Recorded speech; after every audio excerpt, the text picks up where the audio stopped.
Yeah. Oh. All right, 9.3, the law of sines. Our essential question is, what is the law of sines? We're actually going to be looking at the law of sines tomorrow. Today, I just want to kind of introduce some of the foundational stuff before we get into it. So, the first three questions, I'm not entirely sure why it's in the book, but I'm assuming they just want to make sure you know how to use your calculator, because they want us to find the trig functions using a calculator. And I think we all know how to do this, yes. So if I'm looking for a tangent of 150 degrees, I can go to my calculator, that is hopefully still working, and I can find the tangent of 150 degrees, which gives me negative 0.5774 if we round up to the fourth decimal place. And that's going to be our answer, basically.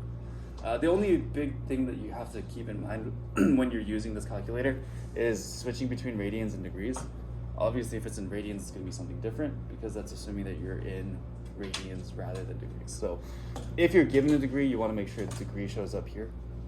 And that's what we're going to mostly be doing for this section here. So this is, again, 0.5774.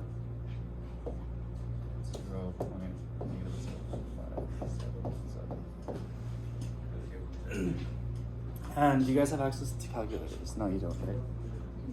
You guys have your phones though. So on your phones, you actually have tangent, cotangent, and sine. So if you want to figure out what sine of 120 is and what cosine of 165 is, that'd be wonderful. If you turn your iPhone sideways, then you have all those trig functions.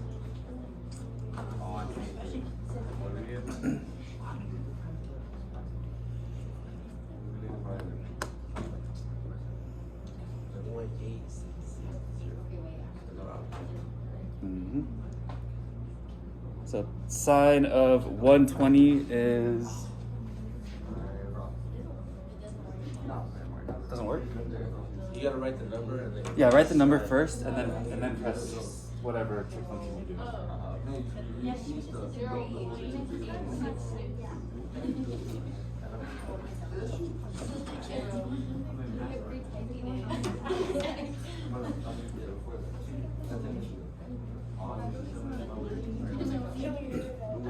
And cosine of 165 is...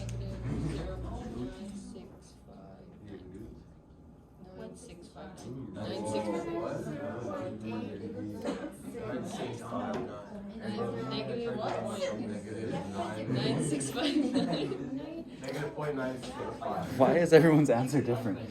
Cosine of 95? Oh. What? I put the wrong one. 165. Oh. Sorry, 165 is... What was the answer? Negative 965.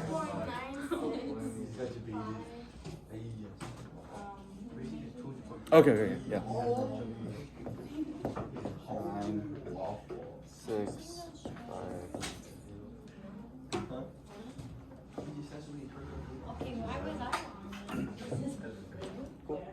5. Notice that some of these answers are a little different from what we're used to finding when we use our trig functions. Some of these are negatives. Some of these are negatives, some of these are really small. And the reason that these are a little different from what we're used to is because we're dealing with obtuse angles. You guys remember what an obtuse angle is? Yeah. So we have acute angles, right angles, and obtuse angles. So far, everything we've been dealing with have been right triangles and have been right angles, or 90-degree angles. Acute angles are any angles that are less than 90 degrees, and obtuse angles are anything greater than 90 degrees. So if I have an angle that looks something like this, then that's greater than 90 degrees, that's an obtuse angle. And so our trig functions are going to look a little bit different because we're greater than 90 degrees right now. Cool? Questions on this?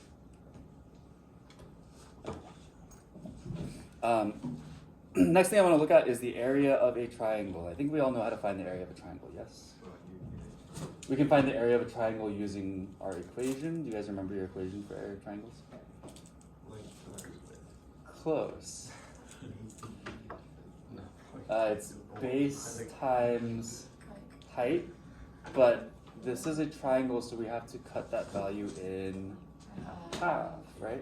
Because it's like finding a square but then cutting it in half. So if we have the base and the height and we take half of that, then that's going to give us our area of a triangle. Right? But let's say that we don't actually know the height of our triangle. Let's say that we only know the side lengths of the triangle. Then we can't use that formula. But there is another formula that's somewhat similar to that. So let me scroll this down. Morning. Thank you.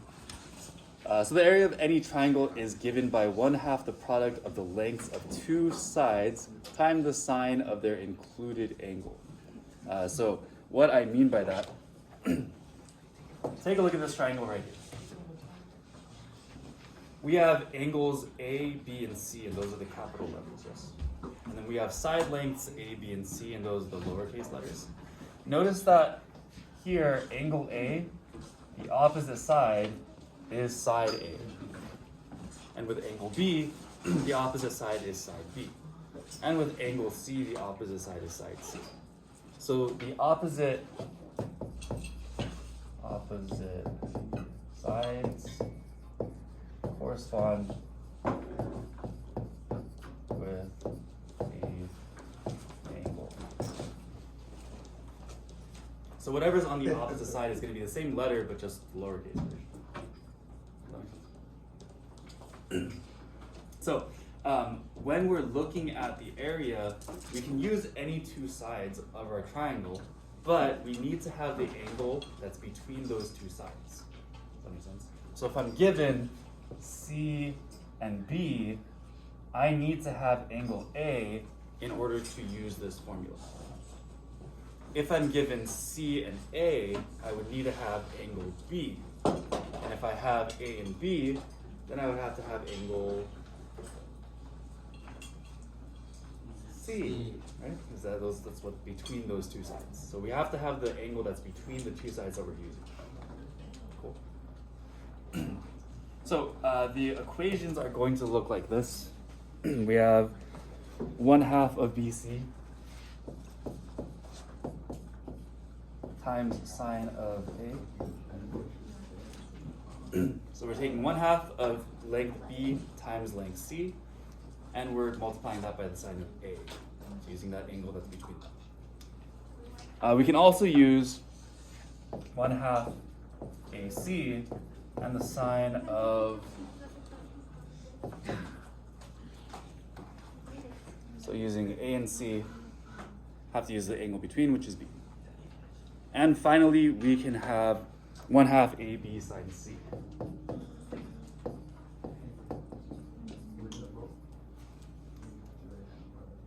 Does that make sense?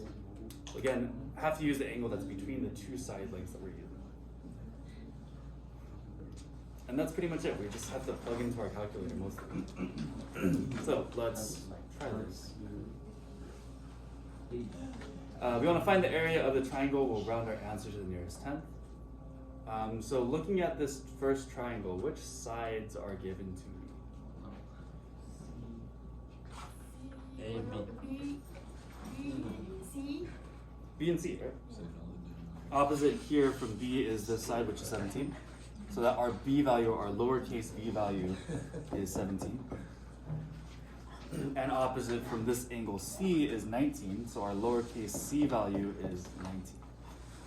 So if I have B and C, which formula should I use? The first one. I have B and C and I can use sine A, and sine A, or angle A, is given to me, so that's nice, it works out. So we can just take these pieces and plug them in. So we're using 1/2, let me scroll this up, 1/2 BC times sine of A. So again, our B value is 17, our C value is 19, and we're finding the sine of our A value, which is 135.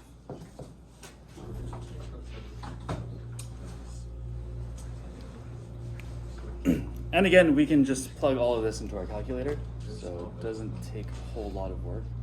Just make sure we're plugging in the right pieces. So if we do that, we get, so 1/2, what are the numbers again? 17, 19, and then sine of 135.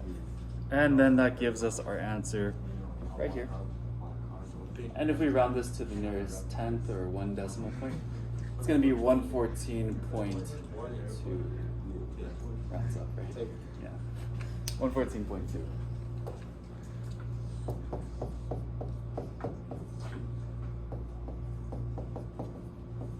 And don't forget that whenever we're finding area, we have square units, or units squared.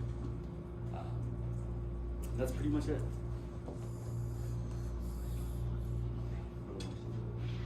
Not bad. I guess you guys can't really try the next one on your own, huh?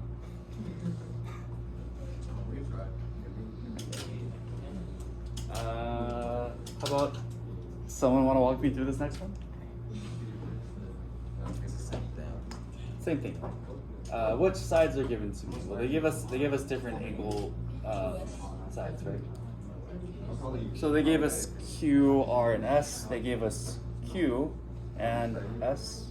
Is Q at 1/2 QS sine R? Mhm. Is that it?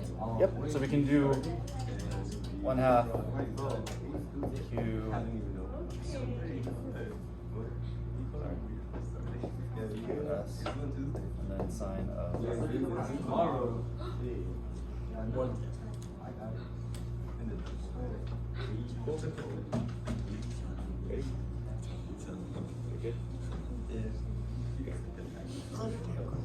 So plugging these guys in, we can do 1/2 of 12. yeah. And we're multiplying by sine of 110. Easy stuff, yes. So, again, using my calculator, I can do 1/2 of, I already figured out the numbers, 15 15 as well. and 12. And we're doing sine of 110. Yeah. And that rounds to 84.6. Okay.